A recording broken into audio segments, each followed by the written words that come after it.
Question में बोल रहा है why does the temperature of a substance remain constant. Remain constant मतलब चेंज नहीं होता है, कांस्टेंट रहता है। Remain constant during its melting point और बॉइलिंग पॉइंट। ठीक है, फिर से आपको याद दिलाना चाहता हूँ, आइस वाटर के हेल्प से। याद है आपको, हम आइस लेते थे, ठीक है, 1 kg आइस लेते थे, याद है 1 kg आइस, और इसका टेम्परेचर कितना रहता था 0 डिग्री सेल्सियस। और 1 kg के आइस से, ये आइस है, क्या बन जाता था 1 kg वाटर, याद है आपको। और ये वाटर भी कितने पे रहता था 0 डिग्री सेल्सियस। इसके लिए आप क्या करते थे, हीट सप्लाई करते थे, और जितनी भी आपने हीट दी, ये जो हीट दी है, ये सारी की सारी हीट जो केज लाइक स्ट्रक्चर था आइस का, उसको ब्रेक करने में लग जाती है। मतलब ये जो वाटर के पार्टिकल्स यहाँ पे, मतलब H2O था ना वाटर का पार्टिकल, अभी ये काफ़ी पास है, तो फोर्स ऑफ अट्रैक्शन बहुत ज़्यादा है सॉलिड में, आइस सॉलिड है, तो उसको ब्रेक करने में सारी हीट लग रही है। ठीक है, यानी कि अभी जो हम हीट दे रहे हैं वो क्या चेंज कर रहा है, स्टेट चेंज कर रहा है, और टेम्परेचर चेंज नहीं कर रहा है। याद है आपको ये सारी बातें हमने डिस्कस करी हैं। और याद होगा आपको, जब तक पूरा आइस वाटर में नहीं चेंज हो जाता तब तक राइज ऑफ टेम्परेचर देखने को नहीं मिलता है, टेम्परेचर में इंक्रीमेंट नहीं होता है, टेम्परेचर राइज नहीं करता है, टेम्परेचर नहीं बढ़ता है। आपने देखा है, क्योंकि सारी हीट कहाँ यूटिलाइज हो जा रही है, फोर्स ऑफ अट्रैक्शन को ब्रेक करने में। कौन से फोर्स ऑफ अट्रैक्शन, जो सॉलिड पार्टिकल्स के बीच में है, जिससे कि आइस का केज लाइक स्ट्रक्चर बना हुआ है। मैंने आपको बताया था आइस का केज लाइक स्ट्रक्चर होता है, ठीक है। तो हमको राइज ऑफ टेम्परेचर देखने को नहीं मिलेगा। मैंने आपको बताया था हीट एक टाइम में एक ही काम कर सकती है, या तो टेम्परेचर राइज करेगी या तो स्टेट चेंज करेगी। इस टाइम ये स्टेट चेंज कर रही है। और आपको एक चीज़ और याद दिला दूं कि जब हम किसी 1 किलोग्राम सॉलिड को उसके मेल्टिंग पॉइंट पे लिक्विड में ले जाते थे, तो जितनी हीट सप्लाई करते थे, कौन से पॉइंट पे, मेल्टिंग पॉइंट पे, टेम्परेचर चेंज नहीं होना चाहिए, बात हमने आपको पहले बताई थी।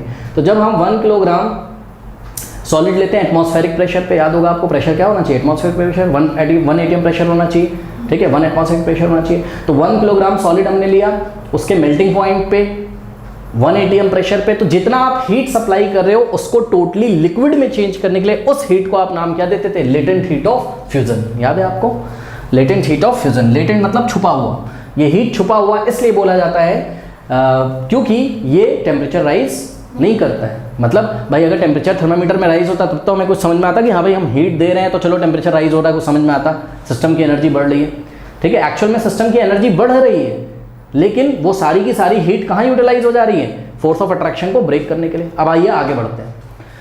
अब आपको पता होगा ये 0 डिग्री सेल्सियस का वाटर धीरे धीरे आप हीट दोगे तो ये 100 डिग्री सेल्सियस के वाटर में चेंज होगा। अब टेम्परेचर बढ़ेगा तो वो बढ़ने दो, उसको छोड़ो। मैं मान लो 100 डिग्री सेल्सियस का वाटर ले लेता हूँ, तो ये हमने 1 kg क्या लिया, वाटर, करेक्ट। और इसका भी टेम्परेचर कितना है बोलिए, 100 डिग्री सेल्सियस। प्रेशर कितना है 1 atm, एटमॉस्फेरिक प्रेशर है, लैब में काम कर रहे हो 1 atm ही प्रेशर तो रहेगा, ठीक।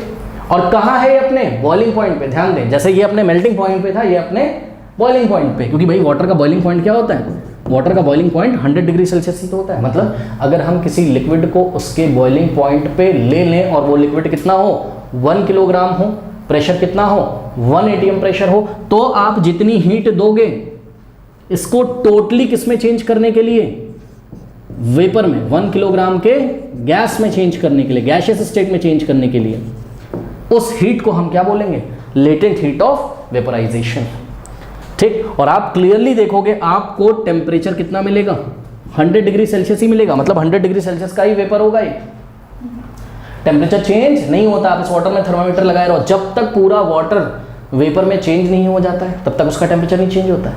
क्यों, क्योंकि जो आप हीट दे रहे हो वो कहाँ जा रही है, वाटर के पार्टिकल्स तो रादर देन गैस पास होते हैं ना, तो उनका फोर्स ऑफ अट्रैक्शन ब्रेक करने के लिए सारी हीट यूटिलाइज हो जा रही है। और इस हीट को आप क्या बोलते हो, लेटेंट हीट ऑफ वेपराइजेशन, ठीक है। तो लेटेंट शब्द क्यों, छुपा हुआ, क्योंकि ये टेम्परेचर राइज नहीं कर रहा है, ये क्या कर रहा है, फेज चेंज कर रहा है, स्टेट चेंज कर रहा है, लिक्विड से कहाँ ले जा रहा है, गैस में। बात समझ में आई कि नहीं आई, ठीक है। तो ये बात है।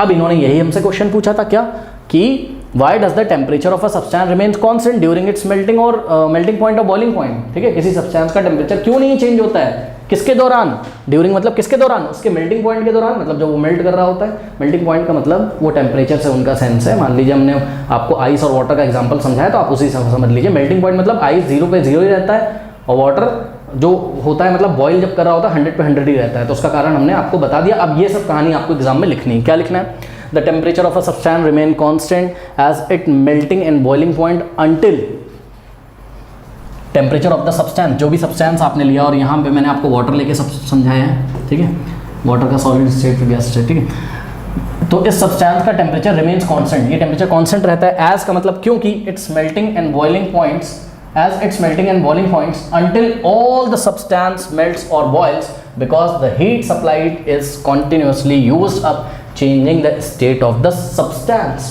ये हीट कहाँ यूटिलाइज होती है? सब्सटेंस का स्टेट चेंज करने में। अगर सॉलिड है तो लिक्विड में जा रहा होता है वो, और अगर लिक्विड है तो वो गैस में जा रहा होता है। यही बात यहाँ पे लिखी है, देखिए, the heat supplied it continuously used up changing the state of the substance by doing what? By overcoming the forces of attraction between the particles। Particles के बीच में जो फोर्स ऑफ अट्रैक्शन उसको ओवरकम करता है, उसको ओवरकम करने का मतलब आप समझ लो, उसको ब्रेक करता है, ठीक है। और ऐसा करके क्या होता है? ऐसा करके आपका फेस चेंज होता है, मतलब आपका स्टेट चेंज होता है और टेम्परेचर चेंज नहीं होता है। अब लास्ट में हमको लिख देना है, this heat energy absorbed without showing any rise in the temperature. ये जो हीट एब्जॉर्ब कर ली सिस्टम ने और टेम्परेचर में राइज नहीं दिखाया, इस हीट को नाम दिया जाता है क्या? Latent heat. यदि सॉलिड से लिक्विड में जा रहा हो तो हम इसको नाम देंगे लेटेंट हीट ऑफ फ्यूजन, और यदि लिक्विड से गैस में जा रहा हो तो हम इसको नाम देंगे क्या? Latent heat of vaporisation. अब यहाँ से आपको डेफिनेशन भी याद हो गई होंगी लेटेंट हीट ऑफ फ्यूजन और लेटेंट हीट ऑफ वेपराइजेशन की। कुछ नहीं करना है, लेटेंट हीट ऑफ फ्यूजन की अगर डेफिनेशन लिखनी है आपको तो 1 किलोग्राम सॉलिड लेना है, उसके कौन से पॉइंट पे? मेल्टिंग पॉइंट पे, ठीक, 1 किलोग्राम उसके मेल्टिंग पॉइंट पे, और 1 atm प्रेशर होना चाहिए। तो जितना हीट सप्लाई किया जाता है टोटली लिक्विड में चेंज करने के लिए, उस हीट को लेटेंट हीट ऑफ फ्यूजन बोलते हैं। और लेटेंट हीट ऑफ वेपराइजेशन की डेफिनेशन बताओ कैसे बनाओगे? 1 किलोग्राम लिक्विड लेंगे, कहाँ पर? उसके बॉइलिंग पॉइंट पे। जैसे इसको सॉलिड को 1 kg सॉलिड को उसके मेल्टिंग पॉइंट पे लिया था, यहाँ पर 1 किलोग्राम लिक्विड को उसके बॉइलिंग पॉइंट पे लेंगे, और 1 atm प्रेशर होना चाहिए, और इसको हम टोटली गैसियस स्टेट में चेंज करेंगे। तो जितना हीट सप्लाई करना होगा वो हीट ही क्या कहलाएगा? लेटेंट हीट ऑफ वेपराइजेशन, और टेम्परेचर राइज नहीं करेगा। बात समझ में?